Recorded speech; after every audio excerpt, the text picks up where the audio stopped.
Hello, my name's Toby Thompson. I'm here again with Fiona Blades, Chief Executive of Mesh Planning, and Paul Baines, Dr. Paul Baines, Reader in Marketing here at Cranfield School of Management. Guys, this is the second of the debates that we've had based on the reactions to the UK election leaders debate. Fiona, you've got a unique mechanism to find out what people are thinking and responding to in terms of the marketing that's coming through. What are you hearing from people? Well, what's been interesting this week is just to see the slight shifts in what's coming through in terms of people's experiences. So whereas the last week, the leaders' debate was a really prominent experience within people's portfolio of different ways they were coming across the political parties. This week we've seen that dip down a little bit. We've seen TV news dip down a little bit. And the things that have been really coming up have been leaflets, which have gone from 6% to 11% of people's experiences, which is now even higher than posters, which were 8% and they're now at 10% of experiences, and personalised communications, which have also gone up. So it looks as though things are moving more to the detail and the local level. So you're surprised by that? I was surprised at the increase in leaflets coming through, actually. I mean, that's almost doubled, and that, as I say, is higher than the posters that people are coming up with. So, Paul, what's the consequences of that? If we look at the last election and the election before that, posters tend to be fairly, have a strong influence.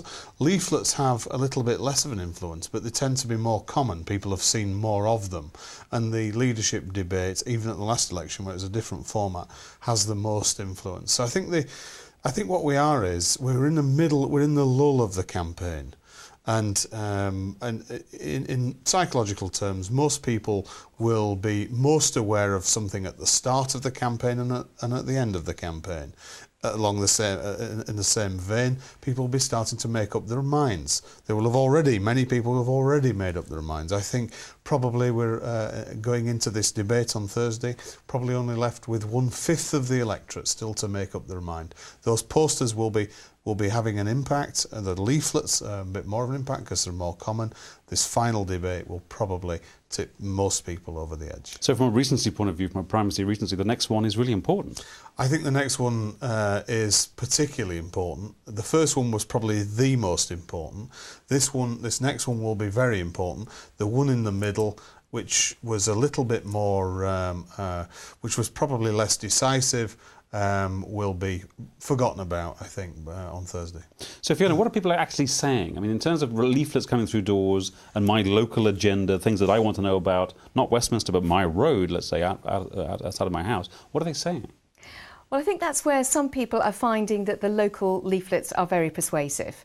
There was a comment from one lady in her diary which actually said that the roads had been improved, education had been improved, and she went outside and she said, and I checked outside, and actually that road was better than the one where they hadn't made those improvements. And those things are having an impact on people because they're thinking, well, should I support the local person who has done a good job, or do I think about the national issues? And you can see that coming through in some of the comments that people are saying. Do you think there's a cause then for parties to have a change to attitude in terms of channels and way that they talk to the electorate?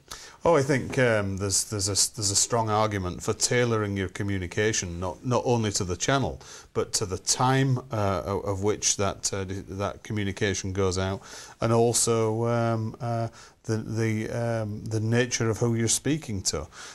One thing that's interesting is that the Tories spent quite a lot of money in 2005 using cinema adverts. We haven't seen or heard anything on the cinema this time around. It is expensive, so I can understand why. And equally, and this is very little known, but the parties could tailor their party election broadcasts to each individual channel. So they could do something different for Channel 4 because it's got a slightly different audience demographic compared to BBC One. Do they do it? No, never do it. So in terms of electorate and the people that you're polling, I'm intrigued by that. Aren't you just capturing people that can text very quickly onto the responding to their phone? Aren't you just capturing a certain section of the population, of the floating voters? Well, we've recruited 4 floating voters from an online panel, and obviously that's how many surveys are done nowadays, through online panels.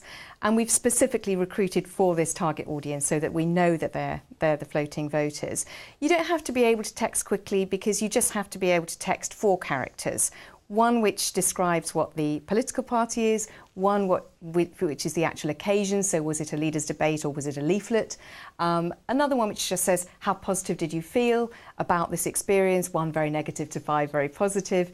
And a final text which is just, and how likely did it make you to vote for this party next time? Much more likely to, it made me much less likely. So it's pretty simple, the mechanism is pretty simple. Very, very simple. And then those texts go into their diary and then they upload comments. So I don't think that this is any more biased than any of the other ways of doing polling or research.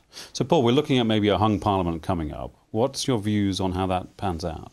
Well, I think the Lib Dems would like it to be a hung parliament because that gives them some input into some opportunity to wield some power. The Conservatives will certainly want a majority. It may be that they get one, but it will probably be a small majority.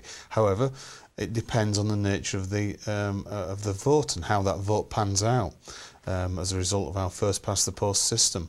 So the Lib Dems would really need to increase their vote substantially in order to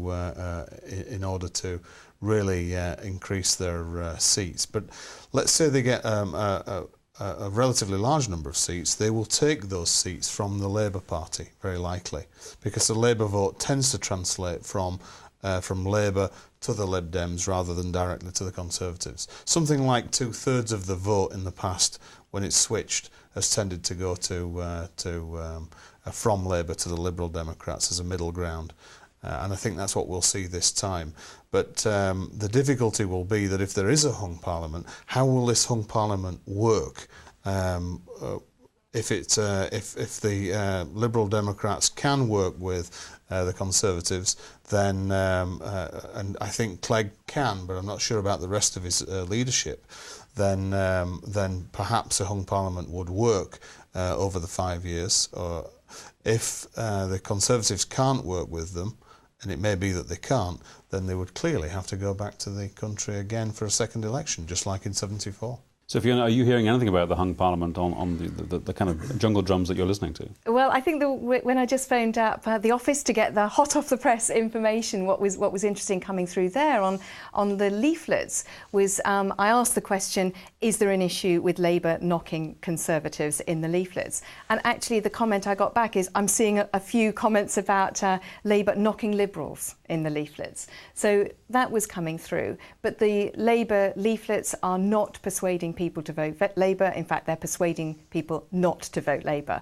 Whereas the Liberal Democrats leaflets that are going out there are persuading people to vote Liberal Democrat.